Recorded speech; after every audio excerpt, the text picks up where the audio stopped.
Is there any country in the world where there's no housing crisis right now?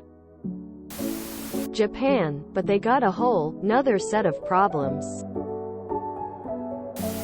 Vatican City. Iran. China are knocking down lots of unfinished apartments.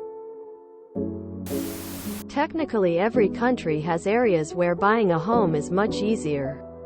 Rural areas, rundown cities, etc. But I'm guessing we're looking for countries that don't have a housing crisis even in half decent. Urban, suburban areas. If you manage to get a United Arab Emirates citizenship, they'll grant you a house. Pretty good one too. Of course getting that citizenship is quite difficult, but it's one way. There are plenty of states and cities in the US that don't have this problem. You can buy a nearly 3,000 square feet house for $7,500 in Detroit according to Zillow. Sure, it is a fixer-upper, but if you have more to spend you can buy a 4,500 square feet beautiful home for $350,000. When I was young, unemployment was through the roof. Emigration was high. Cars were rust buckets. Infrastructure was terrible. Many of us wore second-hand clothes to school. Low-quality goods on the shelves. A significant number of families were single income but property was cheap. As we transitioned into a wealthier, more prosperous country with higher employment, people had more disposable income. An increasingly number of dual-income couples could afford to spend more. New houses were generally larger and made of higher quality materials, which increased cost.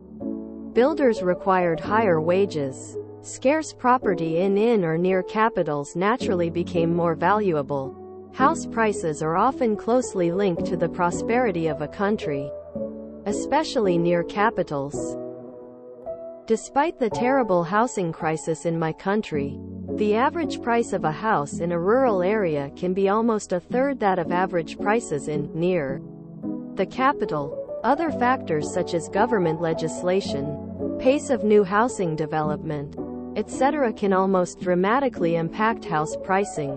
However, the days of 1950s style growth married with low house prices are gone from pretty much every first world country. You'd have to go to developing countries for that. And even then it would only be for a period.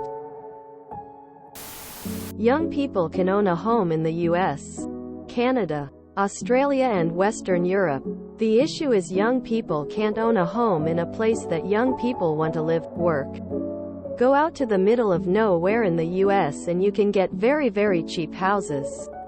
The thing is, housing is not just about where you sleep, but what jobs you can get and how far away everything is. Most people would rather have a small apartment with a good job than a giant house that is 1 hour away from the grocery store and your only neighbors are deer and abandoned farmhouses.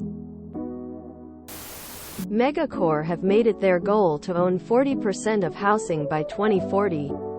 So unless they are stopped from buying houses, a bill was introduced, then this will not stop.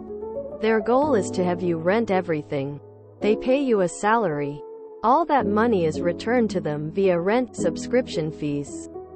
They don't want the average person to own anything. This way they keep all the generational wealth. Everyone keep fighting over politicians that are corporate sponsored and don't see what is really happening. Japan. Well, you can come to Philadelphia. We are a bit behind the curve compared to the rest of the US. That's because Philly population peaked in the 60s before dropping drastically after the blue collar jobs moved away. It's probable other Rust Belt cities are like that, but Philly is a very nice city that really start to grow pretty fast again. If you are in Europe, probably the same. Look at the city in the Ruhr Valley. Maybe Strasbourg or Munich. Not 100% sure on those, but that's where I would start my search. Since a large number of jobs have demonstrated that can be full remote, Maybe in the next 20/30ths of a year we will see a reversal of the concentration of white-collar jobs in Center City. That might help alleviate those type of issues. For the most part, the entire world is feeling the effects of manufactured inflation on everything from sodas to houses. It's all because of greedy corporations and businesses. Profits aren't enough. They have to have historic profits each quarter. Prices will keep going up till consumers say no. I have several properties in Florida and Georgia. When the prices started going up, I was a happy camper. I sold a couple, but then the prices kept going up like insane. Thinking about unloading all my properties. When an entity like BlackRock comes in and starts buying up homes. Keep an eye on Zillow. Prices climb like crazy. One of the reasons for companies doing this is a financial strategy and a tax break at the same time. It will keep going this way and push more and more people into rural areas. Then those areas develop and get pricey. But if a worldwide recession hits, like China going insolvent or even the United States, or even a repeat of 2008 with loans going under, then things may be rough for people short term and things will fall back to normal. China has 100 million apartments which are empty because they built too many on speculative investment, and now the whole economy could collapse. So it's still a housing crisis, just a having too much housing crisis. North Korea. Don't let us know we'll migrate and cause a housing crisis there too. Not here in SE Asia. Finland, Singapore, Austria, Japan, and most of the Nordic countries, I believe. Poland to some extent. The formula is not hard. All of these places take housing as a necessity. They do back-of-the-envelope calculations on the expected population and housing required. Then calculate how much the private sector is likely to provide. The difference, shortfall, is funded by taxes, mostly in terms of social housing but also incentives to build. The problems in countries without enough housing and large prices is pretty simple as well. Too little investment into social housing and ridiculous zoning and development regulations, hindering building. The vast majority of housing in Singapore is social, state-owned housing, and something like 30% in Vienna, Austria. The governments consider housing a necessity, and when the market fails, as it often has, they step in to provide housing.